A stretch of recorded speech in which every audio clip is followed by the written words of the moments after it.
petit retour de ma pergola solaire et en fait finalement la perte éventuelle de luminosité en hiver. Donc vous voyez ici nous sommes quasiment sur la nuit la plus longue, donc nous sommes l'heure de midi, on n'est pas loin du 21 décembre, il y a 3-4 jours près, et vous voyez bien que l'ombre s'arrête bien en au-dessus de l'entrée des deux baies vitrées. Donc c'est nickel, et donc ça ne me gêne absolument pas la luminosité à l'intérieur. Voilà. Alors on se retrouve sur une partie que j'avais pas encore faite, c'est la mise à la terre des panneaux.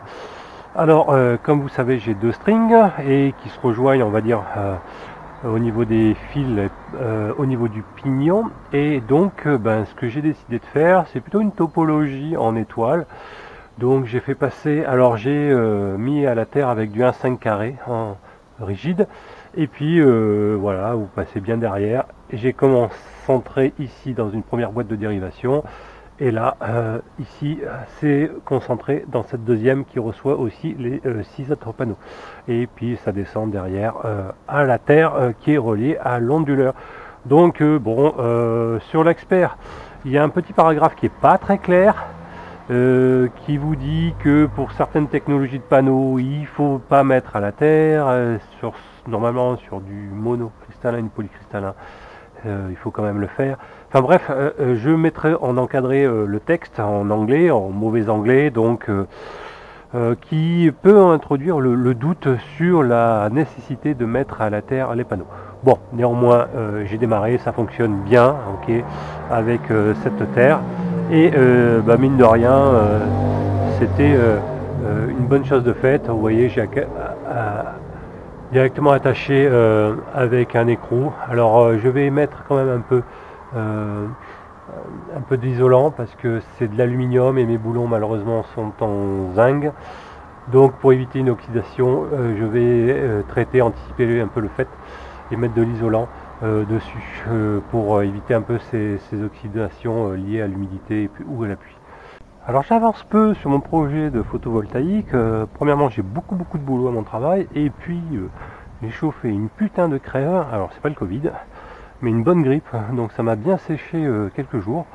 Voilà, mais néanmoins ça y est. Et puis je suis en attente de pièces, malheureusement principalement de Chine. Des pièces, des coffrets, des accessoires, des connecteurs, enfin bref. Voilà, je vous en parlerai. C'est pour préparer un peu le routeur solaire et également la future batterie qui arrive. J'ai reçu pour ma future batterie les connecteurs à la Pilontech, je vous en avais parlé là dans une dernière vidéo là, en route vers le photovoltaïque. Bon, voilà à quoi ça ressemble. Alors j'ai pris des modèles 200 ampères, 50 mm² maximum.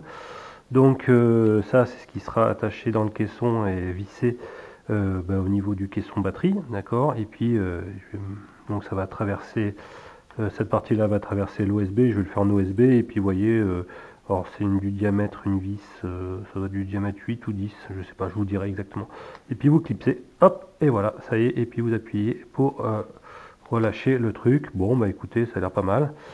Voilà, en noir et en rouge. Une seule chose, c'est que ce côté-là, donc le presse étoupe, et vous avez capuchon, ça a l'air de bonne qualité, du bon silicone. Par contre là, ça insertir, donc il me faudra une bonne pince pour le faire. Voilà. Bon, sinon ça a l'air de bonne qualité. Hein. On sent bien que c'est résistant, c'est bien waterproof. Et normalement ça tourne, voilà, donc je pourrais le tourner. Les choses. Alors j'ai reçu la boîte de jonction qui va accueillir un peu mon système de routeur solaire, donc je vous rappelle qu'il est ici.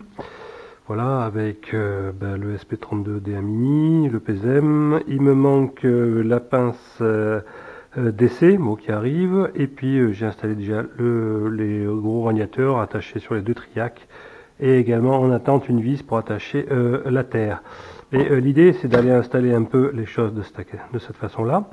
Donc je vais donc couper la tranche de cette boîte. Voilà, donc je vais supprimer cette partie là pour faire dépasser et faire sortir le radiateur qui va donc s'étendre sur le côté. Donc ça tiendra de cette façon là. Et donc si vous imaginez un peu les choses, voilà. Et puis il va avoir l'inverseur de source qui sera par là, voilà, donc il y a suffisamment la place. Alors j'ai pris un modèle de boîte, je ne sais plus, je vous mettrai, tiens, voilà, en incrustation par là. Et du coup, mes fils vont arriver par là, donc je vais percer presse et toupe. Et voilà, et donc mes sorties, on va dire, de mes deux sorties du routeur solaire sortiront aussi par des presses et toupe sur le côté. Voilà, donc je vous rappelle que cet inverseur de source permettra de choisir, en fait de le faire fonctionner sans solaire sur Enedis directement, en mode forcé ou en mode automatique, en heure creuse comme je veux, en fonction de ce réglage là, auto ou manuel, et en sélectionnant la source ou non. Voilà, donc je vais installer ça. Il me faut des petites entretoises et des petites, voyez, des trucs comme ça, donc j'en ai pas forcément. Il faudrait des plus longs, j'ai les petites vis. Et il faudrait des vis nylon aussi. Je ne sais pas si j'ai ça en stock dans mon passif de droniste. Voilà, donc j'ai découpé ici avec la largeur de la carte, approximativement, histoire de laisser deux pattes dans lesquelles je viendrai plus tard mettre de la colle chaude ou voilà quelque chose pour bien serrer, caler. Et j'ai mis finalement, j'ai retrouvé eh bien, le combo entretoise. Alors ça c'est une entretoise avec un petit pas de vis mâle, une entretoise ici derrière que vous voyez, enfin vous voyez pas du même acabit que ça, voilà, d'accord. Et puis tête de vis nylon, j'ai retrouvé aussi des vis, voilà, une quatrième, faut que je place ici. Mais bon, vous avez compris le système. Donc j'ai pré-percé et puis voilà, c'est en place, ça tient bien.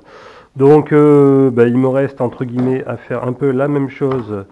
Et bien avec ça, vous voyez, donc j'ai suffisamment la place. J'ai essayé un peu d'optimiser le placement pour mettre quand même accéder aux presses et toupes. Donc il va falloir que je perce ici et puis quand même que j'accède au bornier facilement de la pince d'essai et puis différents éléments et également aux éléments de la phase neutre, etc.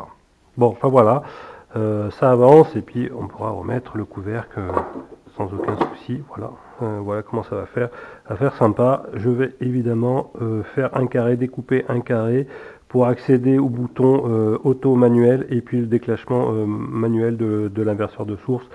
Évidemment. Et les cosses seront protégées par le plastique, mais je mettrai de l'isolant liquide pour minimiser le moindre risque de choc électrique. Waouh, qu'est-ce que c'était épique, et merci encore une fois à ma petite femme. Donc là on passe la dernière boucle pour le cumulus. Donc malheureusement on va dire mon disjoncteur 20 ampères, 2 ampères la protection et mon relais jour-nuit ici, et donc il fallait passer en fait il y en a 5 ici parce que je vais me récupérer la terre là-haut, mais c'est la boucle qui va dans le deuxième inverseur. J'espère que vous allez voir parce que j'ai pas encore d'électricité. Vous voyez ici qui va arriver là, qui va passer derrière la goulotte, etc. Ça a été épique pour faire passer ça. Et pourquoi? Parce qu'il fallait passer d'abord les fils par en dessous, il n'y a pas d'accès, elle a réussi à passer comme un petit poignet passé derrière. Et en fait ce que j'aurais dû faire c'est ouvrir ici et me faire une trappe d'accès latérale parce que ça devient impossible. Et donc vous voyez également, j'ai également branché, enfin grâce à elle, ici le disjoncteur qui va alimenter le routeur solaire. Donc là c'est déjà câblé. Bon, et bien voici en préinstallation. Là j'ai plus qu'à brancher en fait. Ça c'est pour brancher du relais de l'entrée solaire, donc il sera connecté sur l'inverseur principal. Mais vous avez vu un peu le topo. Donc ici en fait je vais avoir l'entrée Enedis, heure creuse, peu importe. Donc pour l'instant je l'ai mis en mode manuel. Et puis vous avez sur l'entrée du haut la partie routeur solaire. Donc quand je mettrai en auto, s'il a une production en journée, etc., ça sera réglé automatiquement. Là je l'ai mis en mode manuel sur l'entrée Enedis. C'est comme si j'avais fait une simple boucle. J'envoie du sortie du contacteur jour-nuit ici, enfin là, deux entrées, l'entrée de derrière principale, la sortie principale de derrière est renvoyée au niveau du tableau principal. Voilà, bon, ça se fait bien, j'ai plus qu'à brancher la deuxième sortie géothermie là, mais ça avance.